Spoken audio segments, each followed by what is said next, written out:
Hello molecules. Here's how a 1-hour brake job turned into a 3-week nightmare on my Porsche 911. I started out by removing the brake pads, and as you can see, they are pretty cooked, but take a look at this. I saw that the brake line is zip tied to this drop link, which is no bueno, and that's because this bolt has broken off in the wheel carrier. So I hit the wheel well with this mother's wheel cleaner, gave it a quick scrub, power wash, and now it's time to get back to this bolt. We gotta have a clean area, and this technique is called the twist and snap.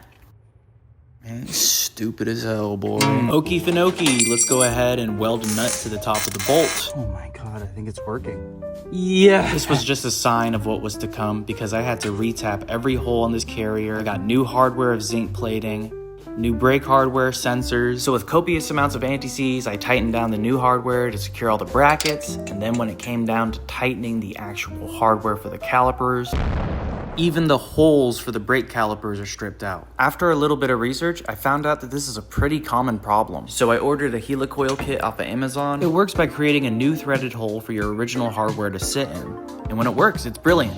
But in this case, the wheel carrier was so cooked that it kept skipping threads over and over again. So instead of taking it to a machine shop, I just said screw it and went on eBay and bought a new wheel carrier. Unfortunately, the wheel bearings are press fit in, so we're gonna have to disassemble the old one to get the parts we need. Right now, I'm using this hydraulic press to remove the old wheel bearing from the old wheel carrier.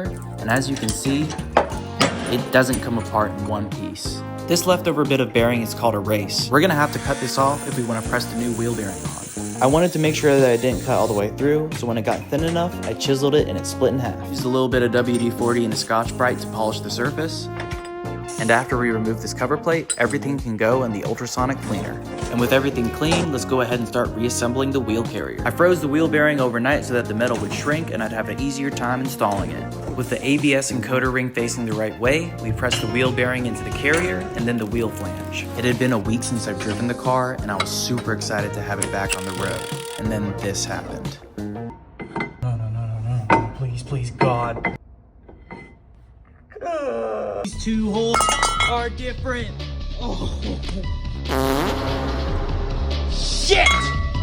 The caliper holes did not line up. God.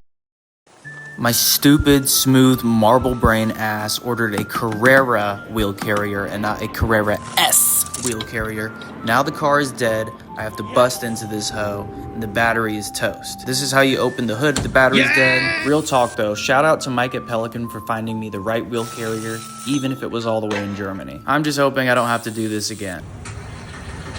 The car is driving great and the only codes I have are for low tire pressure, so let's throw a wide body on it.